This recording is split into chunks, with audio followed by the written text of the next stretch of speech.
Hello friends, welcome back in सरकारी exam fighter YouTube channel. तो आज की क्लास में आप सभी लोगों का स्वागत है।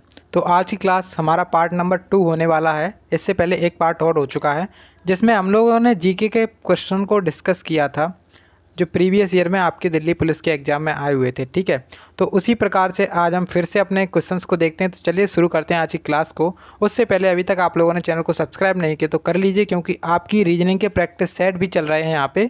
तो आप लोग देख सकते हो डेली रात के 9 बजे आपकी क्लास चलती है। चलिए शुरू करते हैं। तो अभी तक हम लोग 30 क्वेश्चंस कर चुके थे। अब इसके आगे हम आज क्वेश्चंस करेंगे। जो आप क्वेश्चन देख रहे हैं यहाँ पे, ये ऑफिशियली क्वेश्चन है जो कि आपके आंसर की होती है उसमें से लिए गए हैं क्वेश्चन। ठीक है, तो आप लोगों को ऑफिशियली क्वेश्चन दिए जा रहे हैं, मतलब जो डायरेक्ट आपके एग्जाम में आए हुए थे उनके बारे में। ठीक है, चलिए यहाँ पे आपका पहला क्वेश्चन है आज का। इसमें बोल रहे हैं कि डाफला की पहाड़ियाँ मुख्य रूप से किस राज्य की व्याप्त हैं। तो देखिए, ऐसे क्वेश्चन आपसे एग्जाम में पूछे जाते हैं। आपके पास ऑप्शंस यहाँ पे उड़ीसा, झारखंड, अरुणाचल प्रदेश और फोर्थ ऑप्शन है पश्चिम बंगाल। तो आपको आंसर यहाँ पे दिख रहा है ऑप्शन सी, यानी कि अरुणाचल प्रदेश। तो इस प्रकार से आपका एग्जाम में क्वेश्चन पूछा जाता है।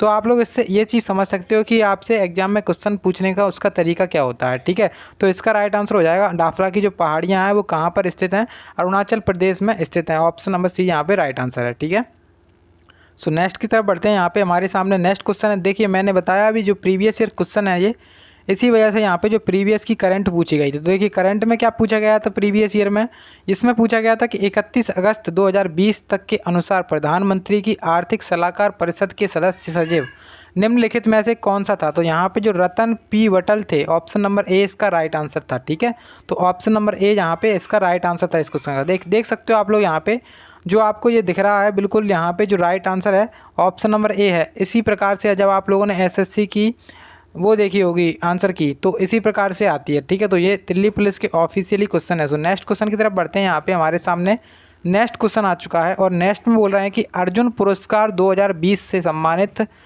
अतानु दास निम्नलिखित में से किस खेल से संबंधित हैं, किस खेल के एक पेशेवर खिलाड़ी हैं, उसके बारे में बताना है। तो देखिए, जो अतानु दास हैं, अतानु दास का संबंध किससे है, तीरंदाजी से। तो क्वेश्चन काफ़ी ज़्यादा इंपॉर्टेंट हो जाएगा आपके एग्जाम के पॉइंट ऑफ व्यू से, क्योंकि क्वेश्चन में आपसे पूछ सकता है कि इनका संबंध किस खेल से है। तो इनका संबंध है तीरंदाजी से। Option number second right answer है। ठीक है, सो नेक्स्ट क्वेश्चन की तरफ यहाँ पे बढ़ते हैं। नेक्स्ट आपके सामने क्वेश्चन है और इसमें कहा जा रहा है कि निम्नलिखित में से किस पुस्तक के लिए एक अंतर्राष्ट्रीय बुकर पुरस्कार 2020 प्रदान किया गया था। तो देखिए, यहाँ पे करंट के आपको क्वेश्चंस कुछ ज़्यादा दिख रहे होंगे।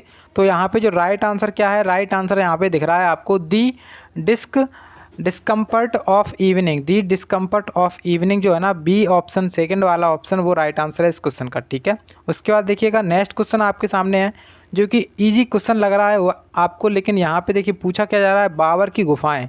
बाबर की गुफाएं कहाँ पर स्थित है, निम्नलिखित में से किस राज्य में स्थित है। तो जो बाबर की गुफाएं हैं तो वो हैं ऑप्शन नंबर सी, यानी कि बिहार में स्थित। देखिए, करंट हमेशा बदलती रहती है, लेकिन जो अपनी फैक्चुअल चीज़ें होती हैं, जैसे बाबर की गुफाएं बिहार में हैं तो वो बिहार में ही बनी रहेंगी, अब कहीं जाने वाली नहीं है। ठीक है, तो ये आप लोग याद कर लीजिएगा, बाबर की गुफाएं कहाँ पर हैं, बिहार में हैं। तो इससे आपको एक चीज़ मिलती है देखने को कि इसमें ये चीज़ भी पूछ लेते हैं आपसे। ठीक है, सो नेक्स्ट की तरफ बढ़ते हैं। यहाँ पे आपके सामने नेक्स्ट क्वेश्चन है और इसमें आपसे बोला जा रहा है कि पारंपरिक रंगमंच कला माच निम्नलिखित में से किस राज्य से संबंधित। तो यहाँ पे जो माच दिया गया है उसका संबंध आपसे पूछा गया है। तो देखिए, कई अच्छे लेवल के क्वेश्चन पूछे जाते हैं यहाँ पे।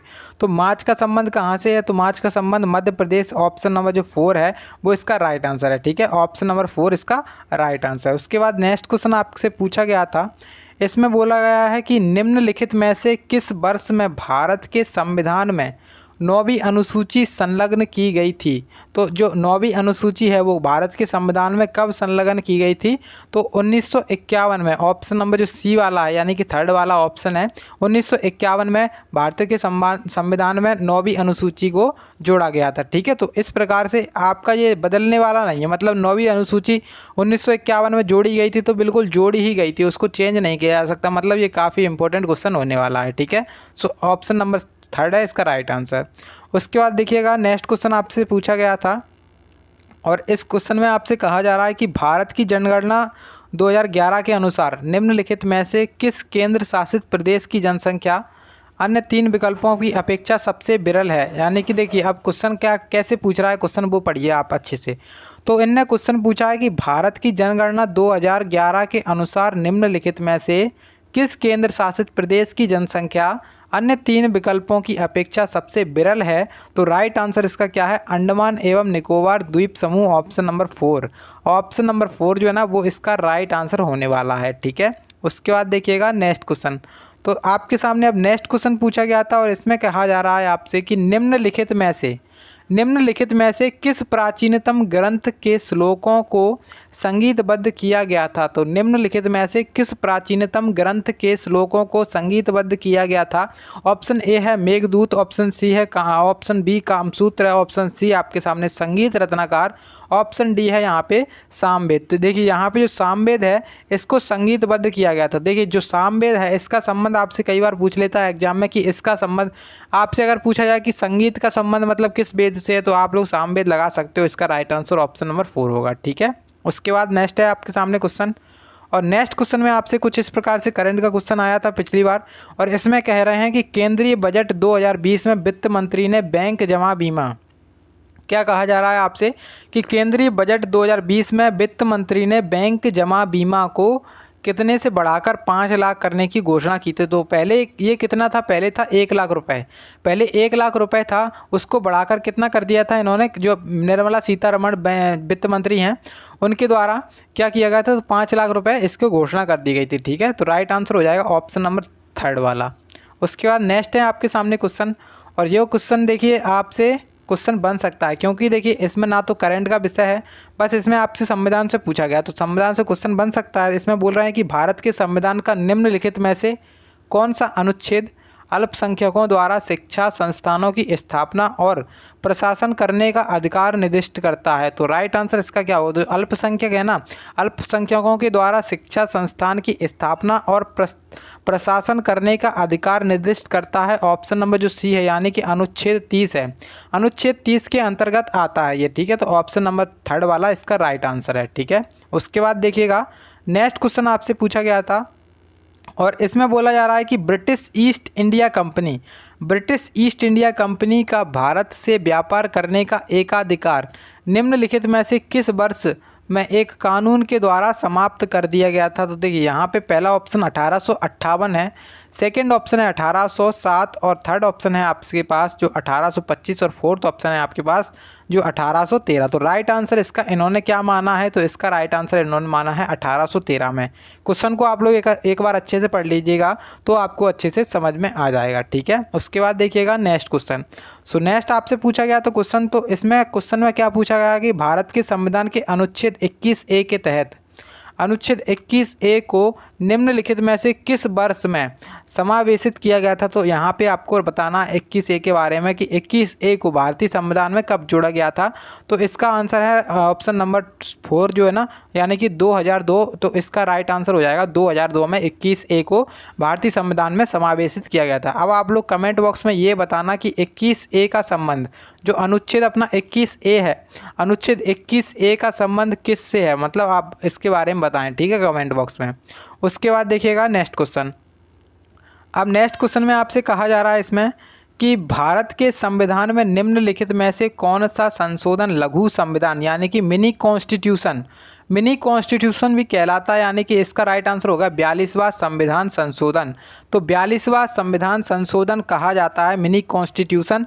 ऑप्शन नंबर जो सेकंड वाला है वो इसका राइट आंसर है, ठीक है। ऑप्शन नंबर सेकंड इसका राइट आंसर, यानी कि जो मिनी कॉन्स्टिट्यूशन यानी कि लघु संविधान किसे कहा जाता है, जो संशोधन हुआ था 42वां संविधान संशोधन, इसको कहा जाता है लघु संविधान। ऑप्शन नंबर जो सेकंड है वो इसका राइट आंसर है। उसके बाद नेक्स्ट क्वेश्चन है यहाँ पे आपके सामने, और नेक्स्ट में बोला जा रहा है कि निम्नलिखित में से कौन सा प्रोटीन पाचक एंजाइम छोटी आंत में स्रावित होता है। तो देखिए जो छोटी आंत में एक एंजाइम बनता है, स्रावित होता है, उसका नाम क्या है, उसका नाम है ट्रिप्सिन। कौन सा नाम है उसका, ट्रिप्सिन नाम है इसका। ऑप्शन नंबर 3 वाला इसका राइट आंसर है, ठीक है। ऑप्शन नंबर 3 इसका राइट आंसर है ट्रिप्सिन, ठीक है। मतलब ट्रिप्सिन एक ऐसा एंजाइम है, ऐसा प्रोटीन पाचक एंजाइम है जो छोटी आंत में स्रावित होता है, ठीक है। उसके बाद देखिएगा नेक्स्ट क्वेश्चन को। सो नेक्स्ट आपके सामने क्वेश्चन है, और इसमें आपसे बोला जा रहा है कि निम्नलिखित में से किसमें जल का संवहन करने के लिए विशिष्ट ऊतक नहीं पाए जाते हैं। तो देखिए क्वेश्चन को ध्यान से पढ़िएगा। इसमें आपसे कहा जा रहा है कि निम्नलिखित में से किसमें जल का संवहन करने के लिए विशिष्ट ऊतक नहीं पाए जाते हैं। पहला आपके पास है ग्रास, उसके बाद सेकंड है आपसे पैफियोपेडियम, ठीक है। उसके बाद थर्ड है आपसे फ्यूनेरिया, उसके बाद फोर्थ आपसे पूछा गया है आइपोमिया। तो इसका जो राइट आंसर इन्होंने मांगा है, मतलब माना है, यहाँ पे देखिए क्वेश्चन कुछ अलग तरीके से पूछ रहे हैं, उसको पढ़िए आप अच्छे से। तो जो अपने पास क्वेश्चन पूछा गया है वो क्या पूछा गया है कि निम्नलिखित में से किस में जल का संवहन करने के लिए विशिष्ट ऊतक नहीं पाए जाते हैं। तो इसका right answer option number C यानी कि फ्यूनेरिया राइट आंसर है, ठीक है। तो इस प्रकार से क्वेश्चन आपसे पूछे जाते हैं एग्जाम में। तो कई बार एग्ज़ाम में कुछ सरल क्वेश्चन भी आ जाते हैं और कई बार आपसे बहुत ज़्यादा अच्छे लेवल के क्वेश्चन पूछ लिए जाते हैं, जिसमें कई बार क्या होता है कि आप लोग कट ऑफ मेंटेन नहीं कर पाते हो और आपका सिलेक्शन नहीं हो पाता है, ठीक है। सो नेक्स्ट आपके सामने क्वेश्चन है और इस क्वेश्चन में आपसे पूछा गया है कि निम्नलिखित में से किस राज्य में, क्या कह रहे हैं कि निम्नलिखित में से किस राज्य में मैक्लोडगंज नामक एक प्रसिद्ध पर्वतीय स्थल अवस्थित है। तो मैक्लोडगंज एक पर्वतीय स्थल कहाँ पे है, हिमाचल प्रदेश में स्थित है। ऑप्शन नंबर जो सेकंड वाला है वो इसका राइट आंसर है, ठीक है। ऑप्शन नंबर सेकंड इसका राइट आंसर होने वाला है, ठीक है। चलिए सो नेक्स्ट आपके सामने क्वेश्चन है और इसमें आपसे क्वेश्चन पूछा गया था कि निम्नलिखित में से किस प्रकार की मृदा में सूक्ष्म कणों का अनुपात बड़े कणों का अनुपात की अपेक्षा अधिक होता है। तो एक चिकनी मृदा होती है, जो चिकनी मिट्टी होती है उसमें क्या होता है, जो सूक्ष्म कण होते हैं, छोटे कण होते हैं जो, और जो बड़े कण होते हैं, छोटे कणों का अनुपात बड़े कणों के अनुपात से अधिक होता है। तो राइट आंसर हो जाएगा चिकनी मिट्टी, ऑप्शन नंबर फर्स्ट, ठीक है, ऑप्शन नंबर फर्स्ट। तो देखिए अभी तक आप लोगों ने वीडियो को लाइक नहीं किया तो एक लाइक जरूर कर दें वीडियो को, एंड वीडियो को शेयर कर दें अपने दोस्तों के साथ, जिससे उनको भी हेल्प मिल सके। उसके बाद अगर आप लोगों ने रीजनिंग वाले प्रैक्टिस सेट्स नहीं देख रहे हो चैनल पर जो चल रहे हैं, तो रीजनिंग के प्रैक्टिस सेट देख लीजिए आप लोग। डेली क्लास 9 बजे चलती है, उनके लिए काफ़ी ज़्यादा इम्पॉर्टेंट है, क्योंकि आपकी जो रीजनिंग होती है वो 25 नंबर की आती है, तो आपको 22 प्लस लेकर के आना है। वो कैसे लेकर आगे आओगे, जब आप लोग प्रैक्टिस करोगे उसकी। तो प्रैक्टिस मैं करा रहा हूँ, आप लोग देख सकते हो चैनल पे जाके, ठीक है। उसके बाद देखिएगा नेक्स्ट क्वेश्चन को। सो आपके सामने नेक्स्ट क्वेश्चन यहाँ पे है और नेक्स्ट में बोला गया है कि 2020 में विश्व खाद्य पुरस्कार के लिए, करंट का क्वेश्चन है, इससे आपको कोई मतलब नहीं है, क्योंकि आप लोगों से तो करंट पिछले ईयर की पूछी जा सकती है या फिर इस ईयर की पूछी जाएगी, क्योंकि देखिए अभी इस ईयर में 9 महीने हो चुके हैं और जो पिछली ईयर है उसमें टोटल 12 महीने कट चुके हैं, मतलब निकल चुके हैं। तो यहाँ पे आपसे ज़्यादा कितनी पूछ सकते हैं ये, तो ये आपसे ज़्यादा करंट अफेयर्स पूछ सकते हैं। यहाँ पे आपसे कब तक की पूछी जा सकती है, अगस्त तक की, अगस्त 2022 तक की आप लोग अगर क्लियर कर लेते हो तो आपका हो जाएगा, ठीक है। तो उसके बाद देखिए क्वेश्चन आपसे क्या कहा जा रहा है कि 2020 में विश्व खाद्य पुरस्कार के लिए निम्नलिखित में से किसका चयन किया गया था। तो रतन लाल को 2020 में विश्व खाद्य पुरस्कार के लिए चयनित किया गया था। ऑप्शन नंबर जो फोर्थ वाला है वो इसका राइट आंसर, ठीक है।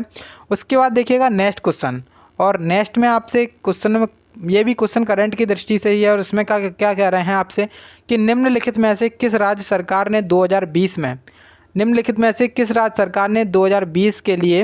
2020 में खिलाड़ियों के लिए जीवी राजा पुरस्कार आरंभ किया है। तो जो केरल की राज्य सरकार है उसके द्वारा जीवी राजा पुरस्कार आरंभ किया गया था। ऑप्शन नंबर सी इसका राइट आंसर है, ठीक है। ऑप्शन नंबर जो सी है ना वो यहाँ पे आपका राइट आंसर होने वाला है। सो आज के क्वेश्चंस कंप्लीट हो चुके हैं। उम्मीद है कि आप लोगों को यहाँ से कुछ ज़रूर से मिला होगा। अगर आप लोगों को कुछ अच्छा लगा है, बेनिफिशियल लगा है, तो प्लीज़ वीडियो को लाइक ज़रूर करना एंड चैनल को सब्सक्राइब करके दोस्तों के साथ शेयर करके चैनल को सब्सक्राइब जरूर कर लीजिएगा। और आपकी क्लासेज यहाँ पे डेली बेसिस पे चलती हैं। चलिए मिलते हैं अगली क्लास में, तब तक के लिए जय हिंद जय भारत।